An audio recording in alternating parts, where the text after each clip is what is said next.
عزیز نے اپنا درد بیان کرتے ہوئے ایک سوال کہ حضور کہ اہل یقین ایمان والے اس قدر بکھرے ہوئے ہیں کہ ان کی کوئی سنوائی نہیں، ایسا کیوں؟ انہیں کے سوال کا آج یہ جواب بنے گا کہ آخر اہل ایمان اتنے بکھرے کیوں نہیں، اور یہ ایک پلیٹ فارم پر کیوں نہیں ہے، اور آج جو ہماری حالت جو ناقابل اصلاح ہو چکی ہے اس کا سبب کیا ہے؟ اس کا سبب ہماری غیر ذمہ دارانہ روشوں کو اختیار کر کے اپنے قوم کے بچوں کو کسی غلط روش پر لگا کر بانٹ دینا۔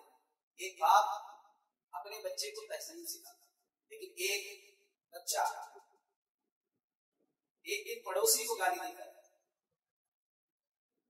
تو باپ نے اس کی اصلاح نہیں کی، کیونکہ وہ بچہ باپ کے دشمن کو گالی دے کے آیا، گھر میں کبھی گالی دیا نہیں تھا، نہ کبھی ماں کو، نہ کبھی بہن کو، نہ کبھی بھائی کو، وہ تو خاندان کے دشمن کو گالی دے کے آیا تھا، اسے گالی دے کر آیا تھا جس نے اس کے باپ کو گالی دیا تھا۔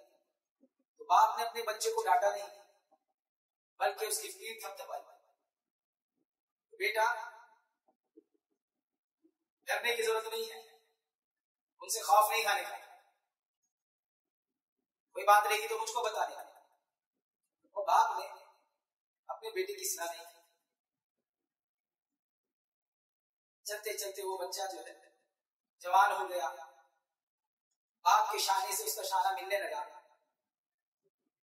اور اب یہ بات اتنی بگڑ چکی بچے کی کہ آج وہ گھر میں بھائی ہو، بہن ہو، محلے والے ہو، ہر کوئی اس بچے کی جو آج جوان ہو گیا ہے اس کی اس حرکت سے پریشان ہے کہ وہ ہمیشہ گالیاں بکتا ہے، اور اس کی زبان بہت خراب ہو چکی ہے، اور اس کی بد زبانی سے سب پریشان ہیں۔ یہاں تک کہ وہ باپ بھی جس نے اپنے بچے کو جب وہ اپنے دشمن کو گالی دے کر آیا تھا اس وقت اس بچے کو تنبیہ کر کے اس کی گالی کی عادت چھڑوانی تھی، اس نے چھڑایا نہیں کہ دشمن ہی کو گالی دے کے آیا ہے، دشمن ہی کو برا بول کے آیا ہے، یہ ہم کو تھوڑی نہ گالی دی۔ لیکن یاد رکھیے کہ نفس آپ کے اس طریقے پہ نہیں جیتا ہے کہ ٹھیک ہے وہ دشمن کو ہی گالی دے، آج آپ نے اس نفس کو گالی دینے کا عادی بنایا، تو وہ دشمن ہی کو گالی دے گا ایسا نہیں ہے، اس کو گالی دینا ہے۔ اب دھیرے دھیرے اس کا دل بڑھتا گیا اور آج وہ بد زبانی کا عادی ہو گیا ہے۔ اگر اسے بچپن ہی میں روک دیا جاتا تو وہ آج جو ہے اتنا بد زبانی میں ماہر نہیں ہے۔ جیسے اگر آپ ایک زہر کا پیڑ لگاؤ گے کہ اس سے دشمن پھل کھا کر کے مر جائے، تو آپ نے تو زہر کا پیڑ لگایا ہے، اس سے اگر دشمن توڑ کے کھائے گا وہ بھی ہلاک ہو جائے گا، اور اگر کوئی آپ کا اپنا بھی کھائے گا وہ بھی ہلاک ہو جائے گا، کیونکہ آپ نے جو ہے صرف زہر کا پیڑ لگایا ہے، اور زہر کے پیڑ سے جو کھائے گا اسے مرنا ہے۔ آپ کا یہ خیال ایک دم ناقابل قبول ہے اور بے وقوفانہ خیال ہے کہ آپ نے جھاڑ تو لگا دیا ہے، درخت تو لگا دیا زہر کا، لیکن اس سے صرف دشمن ہی کو تکلیف پہنچے گی، ایسا تو کہنے کا مقصد یہ ہے کہ اگر جو ہماری غلط روشیں ہیں اگر ہم اس کو ابتدائی میں غلط روشوں کو صحیح جانب موڑ دیں تو اس کا ایک حیرت انگیز رزلٹ دیکھنے میں آئے گا، اور کبھی جو ہے وہ غلط روش بڑھے گی نہیں، غلط روش سے منازل کا بودھ بڑھتا ہے، مسافر روش کارواں بدل آج ایسا ہی ہو رہا ہے. پورا ماحول اٹھا کے دیکھیے، ہر ایمان والا، کلمہ پڑھنے والا، ایمان کا دم بھرنے والا بکھرا پڑا ہوا ہے. کہتے یقین والا ہے، قرآن پر یقین رکھنے والا ہے، جس کی جیسی کائنات میں کوئی کتاب نہیں، اسلام پہ یقین رکھنے والا ہے کہ اس عظیم دین جیسا کوئی دین ہے ہی نہیں. رسول کائنات صلی اللہ علیہ وسلم پر ایمان رکھنے والا ہے کہ آپ کے جیسا کوئی نبی نہیں، رب العالمین پر ایمان رکھنے والا ہے. لیکن ہائے افسوس کہ یہ مضبوط یقین رکھنے والا، ایمان رکھنے والا آج جو ہے اس کا یقین ڈھلمل ہو گیا. آج یہ کسی پر بھروسہ کرنے تیار نہیں. ہمارے بکھرے ہونے کا سبب یہی ہے کہ ہمارا کسی پر بھروسہ نہیں. اگر ہمیں کسی پر بھروسہ ہو تو ہم اس کی اقتدا کریں اور اس کی پیروی میں، جیسے نماز میں ایک امام کی پیروی میں ہم اپنی پوری نماز ادا کر لیتے ہیں اور ہماری نماز تکبیر کو پہنچتی ہے، ویسے ہی کسی کی اقتدا میں چل کر ہم اپنی منزلوں کو اور اپنی پریشانیوں کا، مشکلوں کا حل پا سکتے ہیں. لیکن پائیں گے کیسے؟ جب اتحاد میں ہوں گے تب. اور ہمارے اتحادوں کو ختم کر دیا گیا اور ہم کو کسی پر بھی بھروسہ نہیں ہے. ہر ایک ایمان والا دوسرے ایمان کو شک کی نگاہ سے دیکھتا ہے، اور اس کی سب سے بڑی وجہ جو ہے فرقہ پرستی ہے.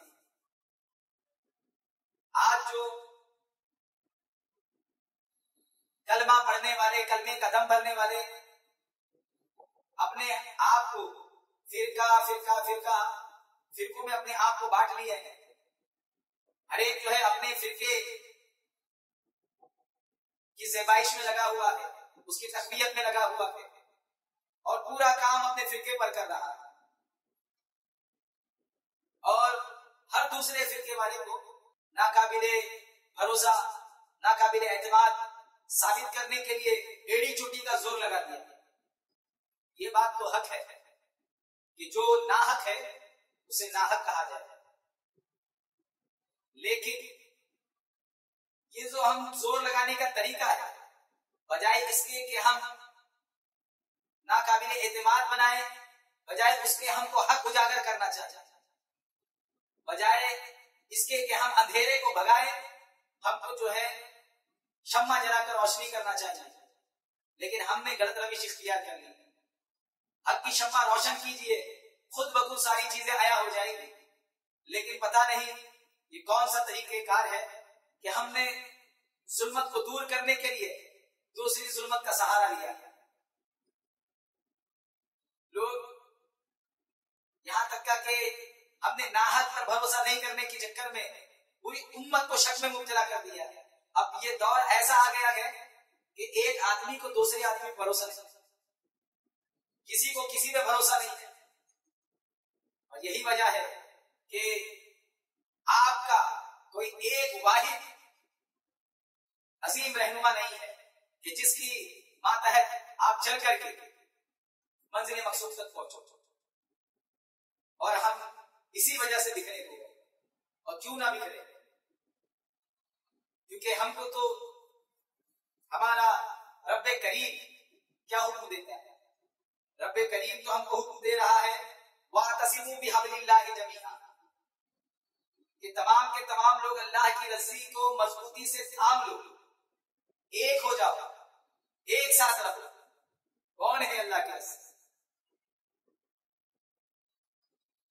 نبی کریم رؤوف رحیم صلی اللہ علیہ وسلم اور آپ کی تعلیمات، آپ پر نازل ہونے والے اللہ کے احکامات اور آپ کے قلوب پر نازل ہونے والی وحی، اگر یہ بھی رسی نہیں ہے تو پھر کوئی چیز اللہ کی رسی نہیں ہے. اللہ فرما رہا کہ اللہ کی رسی کو مضبوطی سے تھام لو، ولا تفرقوا، اور فرقہ فرقہ مت بنو. اللہ تو کہہ رہا ہے کہ ٹکڑے ٹکڑے مت ہو جاؤ، بٹ مت جاؤ، فرقہ فرقہ مت ہو جاؤ. اور ہمارا پورا زور کس پہ ہے؟ فرقہ بنانے پہ، ٹکڑے ٹکڑے کرنے پر، اپنے تکبر، اپنی انانیت، اپنے حسد، اپنی تعصبیت کو لوگوں پر عائد کرنے کے لیے قرآن و حدیث سے، قرآن پاک نے اعلان کیا وَيُضِلُّ بِهِ كَثِيرًا وَيَهْدِي بِهِ كَثِيرًا، یہی قرآن ہے جس سے جو گئے ہدایت بھی ہے، اور یہی قرآن ہے جس کو پڑھنے والے گمراہ بھی ہوئے۔ اگر دین کے لیے پڑھیں گے، روشنی کے لیے پڑھیں گے، ضرور آپ کو روشنی ملے گی ہدایت کی، اور اگر آپ اپنے نفس کے لیے پڑھیں گے، اپنی انانیت کے لیے پڑھیں گے اور شیطان کا پیروکار ہوں گے تو آپ یقیناً گمراہ ہوں گے۔ دلائل دے رہے ہیں، لیکن بات تو یہ ہے کہ اللہ حکم دے رہا ہے ایک ہونے کا، اور آپ فرقہ فرقہ بن رہے ہیں۔ آپ اللہ کے حکم کی فرما برداری کر رہے ہیں یا اس کی خلاف ورزی؟ تو ہمیں ایک ہونے کی ضرورت ہے، اور اس کے لیے کیا لائحہ تیار کرنا ہے، اس کے لیے کیا تیاری کرنی ہے، اس پر غور فکر کرنا چاہیے۔ اللہ تعالیٰ سورہ انعام کے اندر ارشاد فرماتا ہے اس کی آیت نمبر 159 کے اندر کہ وہ جنہوں نے اپنے دین میں جدا جدا راہیں نکالی اور کئی گروہ میں بڑھ گئے، اے محبوب صلی اللہ علیہ وسلم تمہیں ان سے کچھ تعلق نہیں، ان کا معاملہ اللہ ہی کے حوالے ہے، پھر وہ انہیں بتا دے گا جو کچھ وہ کرتے تھے۔ یہ سورہ انعام کی آیت نمبر 159 پڑھیے، بار بار پڑھیے کہ حضور کا ان سے کوئی تعلق نہیں، جو اپنی الگ الگ راہیں نکال لیے ہیں، جو فرقہ فرقہ بن گئے۔ قرآن فرما رہا ہے کہ آپس میں مت جھگڑو کہ تم کمزور ہو جاؤ اور تمہارا روگ ختم ہو جائے گا، لیکن ہمیں اس چیز کی کوئی پرواہ نہیں۔ اللہ رب العزت ہمیں اپنے احکام پر عمل کرنے کی توفیق عطا فرمائے۔ آپ فرقہ فرقہ بٹتے جاؤ، آپ کا وقار ختم ہو جائے گا، آپ کا روگ ختم ہو جائے گا، آپ کا دبدبہ ختم ہو جائے گا، آپ کی حیثیت بالکل کچرے کی جیسی ہو جائے گی، آپ پر کسی کا کوئی اعتماد نہیں رہے گا، آپ قابل بھروسہ نہیں رہ جائے گے، اور سب سے بڑی بات کہ آپ باہمی جنگ و جدال میں مبتلا ہو جاؤ گے، آپ آپسی ایک دوسرے سے جھگڑے میں مبتلا ہو جاؤ گے، ایک دوسرے کے مرنے مارنے پر تل جاؤ گے۔ یہ کس کے نتائج ہیں؟ یہ فرقے کی حقیقت ہے، یہ فرقے کے نتائج ہیں۔ بس اللہ رب العزت ہمیں اتحاد و اتفاق عطا فرمائے اور دین اسلام پر عمل کرنے کی توفیق عطا فرمائے، اور جو طریقہ اللہ تبارک و تعالیٰ نے اپنے حبیب پاک صاحب الاولاد کے ذریعے میں عطا فرمایا اور آپ کے صحابہ اور آپ کے اہل بیت نے ہمیں عطا فرمایا، اس طریقے کو اپنا کر راہ نجات پانے کے لیے کوشاں ہونے کی توفیق